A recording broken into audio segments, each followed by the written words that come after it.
한국인들이 사람에게 기대하는 기준이 진짜 높은 것 같아요. 뭐 천장에 붙어 있다고 저는 생각을 하고, 그 이유도 고민을 많이 해봅니다. 왜냐면은 내담자분들 통해서 또 유튜브 사연자를 통해서도 제일 많이 경험하는 게 인간관계 고민이고, 사실은 진료의 경우에는 처음에 올 때는 뭐 우울증이든 불안장애든 뭐 낮은 자존감이든 뭐 여러 가지로 오지만, 상담을 꾸준히 계속 하다 보면은 결국에는 이면에 인간관계에 대한 고민들이 있는 경우가 많아요. 그 이유가 뭘까로 여러 가지 생각도 들지만, 한국이기 때문에 한국 특유의 여러 가지 상황 때문에 그렇다라는 생각을 많이 합니다. 그 중에서 중요한 게 몇 가지가 있는데, 우리는 다른 사람을 신경 쓰는 문화예요. 예전부터 뭐 체면, 동네에도 굉장히 이제 좁기 때문에 동네에서도 뭔가 소문이 이상하게 나면 안 되고, 또 다른 사람들이 나를 어떻게 보는지 이런 체면, 그게 나만 해당되는 게 아니라 부모님, 자식도 마찬가지. 인간관계라는 거는, 사람관계라는 거는 그냥 나의 있는 그대로의 모습을 조금씩 보여주고 자연스럽게 맺는 그런 관계라는 관점 자체가 안 생기고, 관계라는 거는 굉장히 하나의 어떤 스펙처럼 느껴지는 거예요. 그게 요즘에 SNS는 더 그게 부각이 되죠. 그래서 내 주변에 이런 사람들이 이렇게 있어. 왜 그러겠어요? 그게 객관적으로 훌륭할 수도 있지만, 내가 주관적으로 풍기고 싶은 어떤 이미지, 나는 이런 사람인 척하고 싶어, 그런 게 계속 이렇게 포장이 되는 거예요.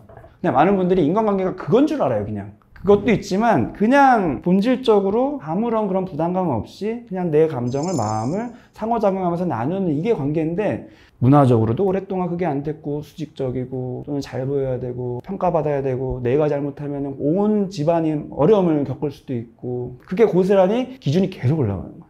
인간관계에 대한 기준이 나 자신에 대해서도 올라가고요, 다른 사람을 볼 때도 올라가요. 문제는 기준이 높으면은 굉장히 훌륭한 그런 인간관계를 다 같이 맺는 그런 사회가 될 것 같지만, 전혀 그렇지 않아요. 기준이 높은 거는 그냥 껍질만 높은 거예요. 그리고 사람은 생각보다 별로라고 제가 자주 말씀드리는데, 나도 별로고 쟤도 사실은 별로고 다 거기서 거긴데, 겉에 있는 모습만 보면서 높은 기준을 가지고 서로 막 판단하고, 또는 막 서로 우와 해주면서 서로 막 부추겨요. 근데 인간관계는 그게 아니라는 얘기를 지금까지 계속 드린 거예요. 인간관계는 그냥 사람의 본능이고 상호적인 감정 소통을 하기 위한 거지, 뭐 높고 낮음을 어떤 판단하고 이러는 게 아니에요. 근데 문화적으로 그런 게 너무 많죠. 그래서 이 영상을 보시는 분들이 얼마나 될지 모르겠지만, 또 이런 말 한다고 해서 바뀌진 않겠지만, 그래도 조금씩이라도 이런 생각을 한 번씩 해보면서 인간관계에 대한 고민의 근본적인 거를 좀 잘 잡는 게, 뜬구름 잡는 얘기가 아니라, 이게 잘 돼야지 사실은 마음이 편해지고 편하게 인간관계를 접근해야지 오히려 내가 인간관계를 자연스럽게 맺을 수가 있어요. 인간관계에서 스트레스를 많이 받는 분들이 공통적으로 경험하는 게 이불킥이거든요. 돌아와서 자책하는 거예요. 내가 뭔가 잘못해서 껄껄껄. 근데 꼭 드리고 싶은 말씀은요, 인간관계는 내가 이거를 어떻게 하고 말고 할 그런 게 아니에요. 왜냐면은 내가 하는 게 아니라서. 내가 하는 건 반이고요, 남이 하는 게 반이에요. 상호적으로 굉장히 많은 게 작용하는 게 인간관계라서, 내가 아무리 잘해봤자 인간관계가 좋아지는 게 아니에요. 아까 말씀드린 의존적인 성격이 큰 분들도 내가 뭐 선물 공세한다고 해서 인간관계 좋아지는 게 아니잖아요. 잠깐 그런 척 하는 걸 뿐. 정말 본질은 시간이 가면서 결국에는 찾아와요. 그렇기 때문에 내가 잘하려고 할 필요도 없고요, 잘하려고 한다고 잘 안 되는 것도 아니고, 그냥 막 하려고 한다고 잘 안 되는 것도 아니에요. 그냥 누구든지 어울릴 수 있는, 자기랑 맞는 그런 관계들이 있는 거고, 결국 그 목적이 뭐냐, 내가 인간관계 왜 목적으로 하냐, 인싸들 만나고 또는 사회적으로 훌륭한 사람 만나고, 그래서 누군가한테 내세우기 위해서 인간관계를 난 해야 돼, 이런 목적 자체를 가지고 있다면 그거가 문제인 거고, 인간관계를 통해서 나는 상호작용을 하고 내 감정을 나누고 이런 느낌을 경험하는 게 나의 본능이고, 누구든지 가지고 있는 거고, 그걸 충족해야지 심리적으로 안정이 되고 나를 바라보는 관점도 괜찮게 형성되기 때문에 내가 그 다음에 또 원하는 방향으로 쭉쭉 나갈 수 있는 그런 거야. 이런 식으로 정리를 꼭 하셨으면 좋겠어요. 내가 키를 가지고 뭐 이쪽으로 꽂았다가 저쪽으로 꽂았다가 막 주도하고 막 그러는 게 아닌데, 많은 분들이 지금 이 영상도 아마 그런 목적으로 보신 분들은 지금 좀 아쉬울 수도 있겠지만, 이게 진짜 시행착오를 안 하셨으면 좋겠는 마음에서 정말 중요한 얘기를 강조를 드리고 싶었습니다. 의존성이 너무 크면은 내가 혼자서 있는 것 자체 또는 인생의 중요한 결정을 혼자서 하는 것 자체가 너무 두려워요. 그 두려운 이유의 근원에는 나는 혼자서 결정하면 잘못된 결정을 내릴 거야. 내가 판단하는 거는 옳지 않은 경우가 많아. 이런 어떤 기본적인 생각이 있어요. 그러니까 어떤 경험이 많거나 이쪽 방향에서 훌륭하거나 그런 사람들한테 조언을 듣고 그 사람의 조언을 듣고서 행동해야 돼, 이런 생각이 있거든요. 근데 우리가 보통 조언을 듣는 그냥 일반적인 이유는 내가 판단하기 위한 하나의 어떤 정보로 조언을 듣는 건데, 의존성이 큰 분들은 그렇게 듣는 게 아니에요. 그냥 명령을 듣기 위한 거예요. 저 사람이 하라는 대로 하면은 최소한 내가 선택하는 것보다는 잘못된 가능성이 적어, 안전해. 내가 선택한 거대로 가면은 너무 불안해. 뭔가 잘못해서 나중에 잘못될까봐, 후회할까봐. 이런 식의 불안이 있는 분들이 다른 사람들의 조언을 굉장히 많이 듣습니다. 특히나 요즘에는 인터넷 시대가 됐고 그렇기 때문에 이런 분들이 훨씬 더 활동하기 좋아요. 이제 예를 들어서 흔한 의존성 있는 분들의 행동 특징은 또 초면에 모임을 해요. 몇 명. 동네 모임일 수도 있고 친구 모임일 수도 있고 처음 만나는 자리에서 대부분의 분들은 별거 안 하거든요. 근데 호감을 사기 위한 행동을 해요. 선물을 쫙 돌립니다. 소소한 음료수라도. 그러면 일단 호감이 가죠. 그 다음에는 이제 자기 얘기를 해요. 막 자랑하고 이게 아니라 약간 저자세에서 나 이런 게 고민인데 보니까 좀 이런 거 되게 잘하시는 것 같은데 어떻게 하면 할 수 있나, 이런 식으로 조언을 구하고. 그럼 이것도 역시 그 상대방한테는 처음에는 호감이 돼요. 좀 우월감을 느끼거든요. 그래서 더 가까워지고 막 연락을 막 하고, 그러다가 이렇게 점점점 진도가 나가면은 유전성이 큰 분들은 그 정도로는 만족이 안 돼요. 완전 밀착해야 돼요. 그래서 이제 카톡을 계속 보내요. 소소한 걸 계속 보내면서 자기 일상을 공유하고, 나는 사실은 지금 아직 그 단계가 아닌데, 그리고 별로 내 스타일이 그렇게 일상을 공유하는 그런 친밀도를 추구하는 사람도 아닌데 이 사람이 그래. 그러면 이제 어떻게 했어요? 상대방은 부담스러워요. 그래서 처음에 호감을 확 시작했지만 점점 뭔가 불편하다, 선을 자꾸 넘어오네, 나한테 좀 집착하네, 막 이런 느낌까지 받고, 그러다가 이제 익십을 조금씩 하죠. 그러면 이 사람은 어떻게 했어요? 너무 불안해. 왜냐면 지금까지 내가 이렇게 관계를 맺고 막 친해진 줄 알았는데 막 나를 배척하는 느낌 들어. 그러니까 너무 불안하니까 더 다가와요. 더 집착하고. 그러니까 처음에는 이렇게 좋게 거리를 두려고 하다가 안 되겠다. 그래가지고 그냥 세게 나오는 거죠. 아예 그냥 차단을 하거나 대놓고 그냥 거리를 두는 무안을 주거나. 그러면은 이 사람은 어떻게 했어요? 의존성이 큰 분들은 상처를 받아요. 이 모임 안 가. 이렇게 나한테 상처 주는 이 사람 싫어. 처음에는 옆에 사람한테 이 얘기를 하면서 내가 이렇게 당했어요, 하소연을 또 하고. 그러면 이 사람도 잘 모를 때는 그 사람 얘기를 들을 수 있지만 어느 정도 또 지나다 보면 알아. 이 사람이 지금 너무 거기에 집착해가지고 저 사람이 그런 건데 또 나한테도 좀 이러는가? 그래서 또 밀어내고. 그러면 이 모임 다 싫어. 그래서 이제 잘라내고 그냥 내가 너무 관계에 집착하는 게 나의 어떤 어려움이겠구나 라고 생각하면서 바라보지 않고요. 이 모임은 나쁜 모임. 나랑 안 맞아. 딴 데 또 찾아요. 그래서 딴 데 또 찾아가지고 또 시작을 해요. 똑같이. 근본적인 원인을 생각 못해. 내가 집착하고 그 의존성 때문인 건 생각 못하고 그 모임이 안 맞아. 또는 내가 뭔가 부족했나 봐. 더 좋은 걸 줘야 되는데. 이런 식으로. 그 다음에는 이제 딱 가서 다음 모임은 저희 집에서 하죠. 집은 막 오픈하고 음식을 차려주고. 그럼 당연히 처음에는 호감이 와요. 되게 좋은 사람인가 보다. 근데 똑같은 과정을 겪죠. 그래서 계속 그런다고. 근데 이 과정을 겪다 보면 어떻게 될까요? 마음이 더 외로워지고 더 공허해지고 친밀감의 그런 결핍감은 더 커지고 더 강화돼요. 이게 이제 의존성이 큰 분들이 인간관계에서 악순환을 일으키는 굉장히 흔한 패턴입니다. 그래서 우리가 인간관계를 맺을 때 겉에 있는 것만 보고 판단하고 그 사람이 좋고 나쁘고 이렇게 경험하면 안 되고요. 다 어떤 시기가 있고 순서가 있고 속도가 있고 일반적인 어떤 것들이 있고 어떤 사람을 대할 때의 감정이 있어요. 그래서 우리가 인간관계를 맺을 때 내 감정을 잘 봐야 돼요. 내가 감정이 편하냐 불편하냐, 이게 시작이에요. 겉에 있는 행동으로 이성적으로 판단하는 거는 안 맞는 경우가 많아요. 저 사람 되게 좋은 사람인 것 같아. 여러 가지 인성도 훌륭한 것 같고 사회적인 직업이나 이런 것도 괜찮은 것 같고, 근데 내 마음이 뭔가 불편해. 왠지 싸해. 그러면 뭐예요? 싸한 거예요. 근데 많은 분들이 여기서 내가 이상해로 가요. 그래서 나를 죽이고 머리로 생각해서 인간관계를 맺고, 저 사람 좋은 사람인데 내가 옆에 있어야지 나도 좋은 사람 무리가 되고 나도 좋은 사람 평가를 받고. 근데 인간관계는 그런 거를 목적으로 하는 게 아니에요. 근데 많은 분들이 그런 식으로 나의 하나의 스펙으로 자기계발 영역처럼 인간관계를 생각해요. 그러면은 서로 꼬이는 거예요. 그래서 서로 상처받고.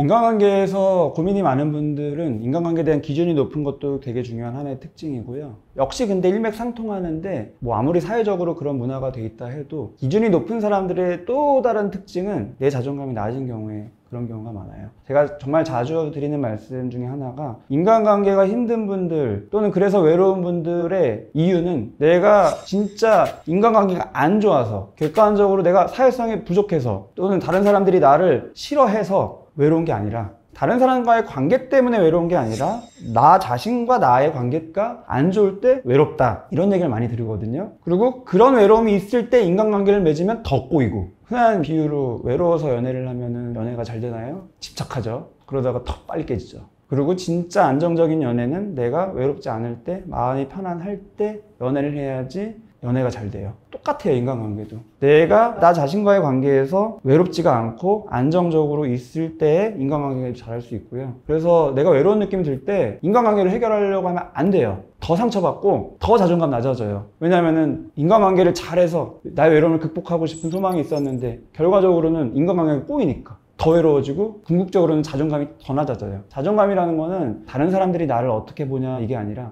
내가 나를 어떻게 보냐, 괜찮게 보냐, 이게 자존감의 핵심인데 지금까지 드린 인간관계에 대한 말씀이랑 일맥상통하는 거예요. 기준 자체가 남이 어떻게 판단하는 게 인간관계가 아니고 내가 주도적으로 상호작용하는 게 인간관계인 것처럼 자존감도 남이 나를 좋게 보고 안 좋게 보고가 자존감이 아니라 내가 나를 어떻게 보느냐가 자존감이에요. 근데 내가 나를 어떻게 보느냐가 뭐예요? 이런 분들이 많아요. 근데 이게 비유를 드리면은 내가 내 마음을 보는 건데 내 마음 중에서 제일 놓치는 부분들이 많은 게 바로 감정이에요. 내가 내 감정을 인식할 수 있고 느낄 수 있고 이게 무슨 감정인지를 알 수 있는 상태가 나 자신과의 관계가 가깝고 밀접한 관계인 거고 근데 요즘 현대사회에서는 바람직하다고 사람들이 생각하고 조금 권유하고 특히 자기계발서 동기부여 영상에서 중요시하는 게 나 자신의 감정을 오히려 외면하고 감정은 열등한 거, 뭔가 불필요한 거, 또는 나의 인생을 방해하는 거, 나쁜 거, 막 이런 식으로 부정하고 외면하는 게 조금은 권유하는 느낌을 가지게 되는 게 많은 것 같아요. 근데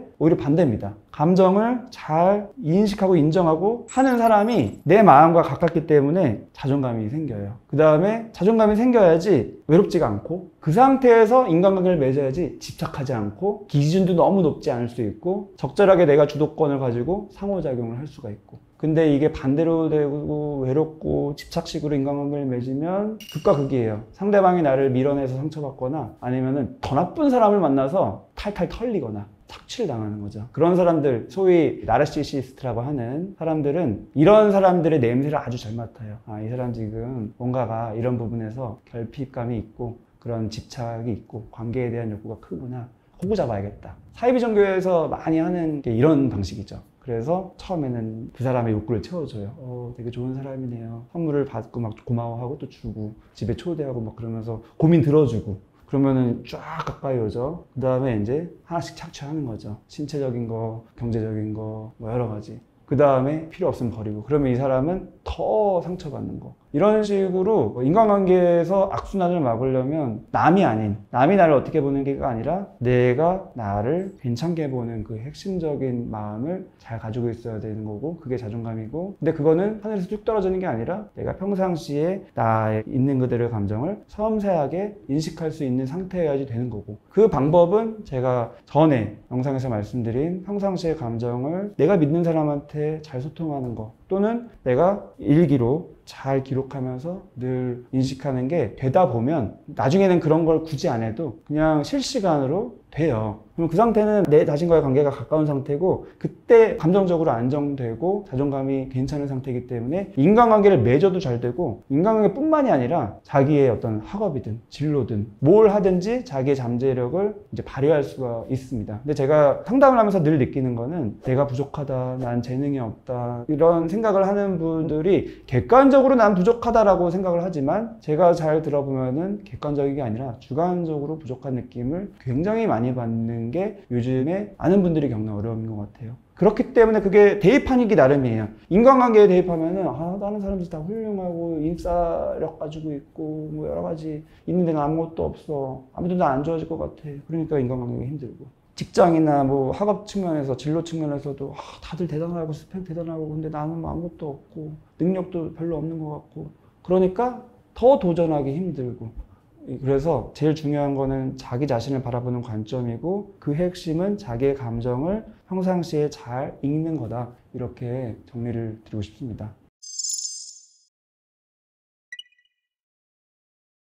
흔히 방이 지저분한 거가 하나 얘기했죠. 그리고 방이 깔끔한 게 하나 얘기했죠. 그러면 뭐가 좋은 걸까? 그리고 뭐가 문제일까? 반반입니다. 아주 흔한 예로 강박장애라고 쳐요. 뭔가에 꽂히고 이제 겉에 있는 거 하나하나 다 신경 쓰고 그거를 내가 이제 행동으로 바꿔야지만 마음이 편하고. 그러니까 강박장애인 분들은 진단기준 같은 거나 자가진단 같은 거 보면은 방 정리를 깔끔하게 하고 책상을 가지런히 놓고 책을 딱딱딱 맞춰서 놓고 항상 제자리에 있어야지만 되고 그런 게 있잖아요. 그러면 강박장애가 심한 분들의 방은 깨끗할까요? 반반이에요. 어떤 분은 그렇게 깔끔해요. 그리고 그 상태가 틀어지는 게 굉장히 마음이 불안하기 때문에 그거를 보수하려는 행동을 해요. 하지만 어떤 분들은 정반대로 방이 완전 엉망이에요. 왜 그럴까요? 내 마음은 깔끔하기를 바라고 뭔가 지저분한 게 불편해요. 그래서 정리를 하고 싶어요. 근데 정리를 하자니 내 기준이 너무 높아요. 정리할 거면은 완전 책장 정리 예를 치면은 책장 정리 그냥 대충 이렇게 조금 맞추는 게 아니라 책을 다 빼고 하나하나 다 맞춰서 넣어야 돼요. 그러니까 엄청난 로딩이 이미 마음속에 들어와요. 그렇기 때문에 시작 자체를 못 해요. 그래서 계속 정리를 미루고 그러니까 오히려 굉장히 지저분해집니다. 이런 식으로 극과 극으로 나뉠 수가 있기 때문에 겉에 있는 습관만 보고 어떤 양상만 보고 저 사람이 문제다 아니다를 판단하는 것은 뭐 맞지도 않고 사실은 좀 위험할 수도 있고 이렇게 저는 말씀드리고 싶습니다. 그러니까 항상 어떤 상태를 보고 이게 증상이냐 아니냐 지금 문제는 아니냐를 판단할 때 굉장히 중요한 기준이 뭐냐면은 그 사람이 원래 어땠는지가 굉장히 중요합니다. 그냥 단기간에 최근에 몇 달, 몇 년이 아니라 평생. 보통은 어떤 스타일이었는지. 그건 사람마다 어떤 성향, 기질, 여러 가지 가치관, 또 가정환경에 따라서 여러 가지가 달라요. 그래서 그 사람이 원래는 적당히 깔끔하고 자기 관리를 적절하게 잘하고 그래서 그로 인한 어떤 스트레스나 심리적인 불편도 없고 그런 사람이 갑자기 최근에 바뀌어서 방이 어지럽혀져 있고 정리할 생각조차 못하고 누워만 있고 이거는 분명히 하나의 증상이죠. 무기력이라는. 하지만 어떤 사람이 원래 평생 그랬어. 그러면은 그것도 역시 증상인 경우도 있어요. 우울증이나 이런 무기력이 최근에 급격하게 나빠진 거는 최근에 바뀌지만 흔한 예로 ADHD 같은 경우에는 정리하는 것 자체 체계적으로 뭔가 사고해서 행동하는 게 너무 어렵기 때문에 어렸을 때부터 안 되고 훈련도 안 되고 아무리 혼나고 배워도 안 되고 이렇게 평생 했던 분들은 방이 항상 어질러져 있어요. 그런 거는 뭐 증상일 수도 있지만 어떤 분들은 증상도 아니고 문제도 없지만 그냥 성격이 별로 정리하는 게 그렇게 중요하지 않아. 하려면 해요. 근데 나는 집중을 더 다른 곳에 더 효율적으로 하고 있고 가끔 필요하면 정리를 업체에 불러서 내 돈을 투자해서 그냥 한 번에 할 수도 있고 하지만 난 그거보다 훨씬 더 많은 비용을 내가 더 잘할 수 있는 것에 집중해서 효율적으로 돈을 벌고 그걸로 지불해서 정리를 부탁할 수도 있고 이런 식으로 생각보다 어떤 카테고리가 굉장히 복잡하고요. 이런 말씀을 드리는 이유는 우리가 다른 사람을 볼 때나 제일 중요한 건 나를 볼 때죠. 내가 방이 지저분하다고 해서 그것 때문에 그게 내가 진짜 문제냐 이거는 생각해 봐야 돼요. 그래서 어떻게 보면 좀 주객이 전도돼서 방 정리 잘하는 것보다 뭐 학생이면 공부 잘하는 거 또는 자기의 꿈이 있으면 그 진로에 대한 부분을 개발하는 거 꼭 굳이 그렇게 거창하지 않아도 내가 행복감을 누리는 어떤 관계일 수도 있고 취미일 수도 있고 이런 걸 통해서 내 삶을 잘 영위하는 게 안정적인 거가 훨씬 중요한 거지 정리라는 것이 삶에 굉장히 중요한 뭐 하나의 잣대나 기준이 되지 않거든요. 그걸 다 알잖아요. 예를 들어서 면접 볼 때 뭐 정리정돈 잘해요? 방 사진 하나 제출하세요. 프로필로 뭐 이런 거 아니잖아요. 그래서 정리 잘하는 사람을 가산점 주는 거 아니거든요. 그래서 어떤 하나를 볼 때 단면만 보지 않고 이렇게 포괄적으로 보는 접근이 굉장히 중요하다. 이런 얘기를 강조를 드리고 싶습니다. 무기력의 원인 중에 굉장히 중요한 거 정말 많은 분들이 오랫동안 경험하면서 패턴이 된 거를 말씀드리고 싶은데요. 저는 제 유튜브에서도 그렇고 상담할 때도 그렇고 당연하지만 감정을 굉장히 중요시해요. 그거는 뭐 모든 정신과에서 상담하시는 분들의 공통점이죠. 그 이유가 뭐냐면은 감정이 중요하다라는 거는 느낌적으로 알거든요. 근데 감정이 뭔지는 몰라요. 많은 분들이. 그래서 개개인별로 자기의 감정을 이해하게 도와주는 거를 굉장히 중요시하는 게 저의 어떤 특징인데 그 이유가 뭐냐면은 지금 무기력의 예로 말씀을 드릴 수 있어요. 우리가 무기력한 거를 이해하기 위해서는 가장 단순하게 이해하면은 에너지가 떨어지는 거예요. 그 에너지는 크게 나누면 두 개죠. 신체적인 에너지, 심리적인 에너지. 배터리로 치면은 방전이 점점 되는 거예요. 얼마 안 남은 상태예요. 간당간당한 거. 그래서 이 상태에서는 뭔가를 하려고 해도 아주 천천히 돌아가요. 생각도 천천히 돌아가고 행동도 천천히 돌아가고 잘 안 돌아가고 삐걱대고 실수하고. 그러니까 더 자책하고 그런 감정들 때문에 에너지가 더 떨어져요. 지금 제가 말씀드린 이 부분에서 이 악순환이 일어나는 제일 중요한 포인트는 감정이거든요. 예를 들어서 내가 부정적인 감정이 들었다. 내가 지금 지쳐있다. 그래서 뭔가 하려고 그러니까 더 안 된다. 그런 부정적인 감정. 나는 왜 이렇게 지금 지쳐있을까? 할 것도 많은데 이렇게 게을러가지고 나는 뭘 할 수 있을까? 이런 식으로 불안해지고 또 스스로 자괴감 들고 자존감이 낮아지고 위축되고 이런 상태가 다 부정적인 감정이잖아요. 그러면은 이게 감정 그대로 그냥 땡이 아니에요. 이게 시작이에요. 그래서 나도 모르게 그런 감정이 있으면은 그냥 거기서 내가 이 감정을 나도 모르게 느끼고 그냥 끝나는 게 아니라 이런 감정들은 고스란히 내 안에 있어요. 이미 들어와 있는 거예요. 그러면은 이거를 해결을 해야 돼요. 해결을 안 하면 어떻게 되냐면은 나도 모르게 무의식적으로는 이런 감정들을 나도 모르게 이렇게 해결을 하고 있어요. 근데 그 해결이 바람직하지가 않게 에너지를 엄청 비효율적으로 써가지고 꾹꾹꾹 눌러요. 더 내가 의식하지 못하는 영역으로. 그러면 이 과정 자체가 엄청난 에너지가 들어요. 그래서 정작 내가 쓸 에너지는 없어요. 그러니까 무기력은 더 심해져요. 이런 식으로 악순환이 많이 돼요. 그래서 이걸 역순으로 해야 되는 거예요. 내가 무기력한 이유 중에 굉장히 중요할 수 있는 이유가 평상시에 있는 그대로의 다양한 감정을 내가 그때그때 잘 이해하고 인식하고 처리하지 않은 채 그냥 방치하면 그게 다 내 안에 들어오고 그냥 그 상태로 끝이 아니라 나도 모르는 사이에 그 감정들을 계속 낑낑대면서 처리하고 있느라고 여기에 에너지가 엄청 많이 들어가요. 하나의 예로 우리가 감정을 느끼는 포인트는 엄청 많습니다. 딱 하루만 봐도 되고 딱 몇 시간만 봐도 되고 그냥 지금만 봐도 돼요. 지금 이 영상 보시면서 아무 감정이 안 드세요? 분명히 들 거예요. 그냥 저는 강의를 하고 있고 듣고 계시지만 보고 계시지만 사람은 한 가지만 하는 존재가 아니라서 동시에 딴 생각이 막 들어와요. 전화통화 또는 문자로 친구가 한 얘기가 떠오를 수도 있고 진로에 대한 것도 고민이 불안, 잘 될까? 이런 여러 가지 감정들이 이미 있는 거예요. 근데 이걸 대부분은 인식도 안 하고 그냥 몰라 영상만 볼래 이런 사실은 이 영상 보는 거 별로 안 중요해요. 지금 나한테 있는 이런 감정들을 보는 게 훨씬 중요합니다. 그래서 감정들을 그때그때 보고 하면은 나도 모르게 해소가 좀 되고 그게 무슨 말이에요? 이런 질문하시는 분들 많거든요. 감정을 내가 그런 감정 있는 거 이해하고 그런가 보다 하는 거랑 해결이랑은 아무 상관없지 않냐. 근데 그게 바로 해결이에요. 감정 해결은 별게 아니라 그냥 나한테 있는 소소한 감정들이 뭔지를 아는 것만 그냥 그것 자체로 해결이에요. 왜냐하면은 내가 알면 더 이상 이걸로 낑낑대지 않거든요. 근데 그러면 어떻게 알 수 있나요? 저는 모르겠어요. 감정을 학교에서 배운 적도 없고 별로 사실은 얘기해 본 적도 없고 가정 안에서도 그런 분위기가 아니었고 이런 분들도 많아요. 제가 가장 강조드리는 거 딱 2개인데요. 제일 좋은 건 사실 내가 믿을 만한 사람한테 그냥 이런 얘기를 하는 거예요. 떠오른 얘기를 그냥 하는 거예요. 믿을 만한 친구도 좋고 믿을 만한 가족도 좋고 내가 아까 친구한테 카톡을 받았는데 그 카톡이 좀 이상한 느낌이 들었어. 그러면서 친구한테 이렇게 봤는데 내가 너무 마음이 불쾌해. 이런 것들을 그냥 얘기만 해도 나의 감정들이 이리이리해서 내가 지금 아까 그게 불편했나? 또 미안했나? 이런 복잡한 것들이 조금 이해가 돼요. 이런 식으로 감정을 이해하는 게 제일 좋아요. 근데 문제는 지금 사회적인 분위기가 친구 관계도 그렇고 가족 관계에서도 그렇고 있는 그대로의 감정을 자연스럽게 얘기하는 거가 쉽지 않은 문화예요. 왜 그럴까요? 감정은 굉장히 이성과는 별개예요. 이성적인 판단을 하면 안 돼요. 윤리적인 판단을 해도 안 되고 너가 그래도 그 친구가 너한테 해준 게 얼만데 그런 감정 가지면 되냐. 이거는 흔한 게 부모죠. 내가 믿는 친구한테 우리 부모님한테 내가 너무 이런 게 속상하고 원망스러워서 어저께 짜증을 냈어 이런 마음을 얘기했을 때 친구가 야 그래도 너가 나에 비하면 부모님한테 받은 것도 많고 니네 부모님 금수저잖아 이러면서 얘기를 하면 어떻겠어요. 마음이 당연히 이제 감정의 문이 닫히는 거예요. 상처도 되고. 감정은 그런 게 아니에요. 논리를 따지고 또 윤리적으로 야 그래도 자식이 부모한테 그런 마음 가지면 돼 이것도 아니고 그냥 그거예요. 감정은 그냥 그 사람 입장에서는 100% 그럴 만한 이유가 있는 거고 타당한 거고 옳고 그름으로 판단할 수가 없는 거고 그냥 이미 그런 거예요.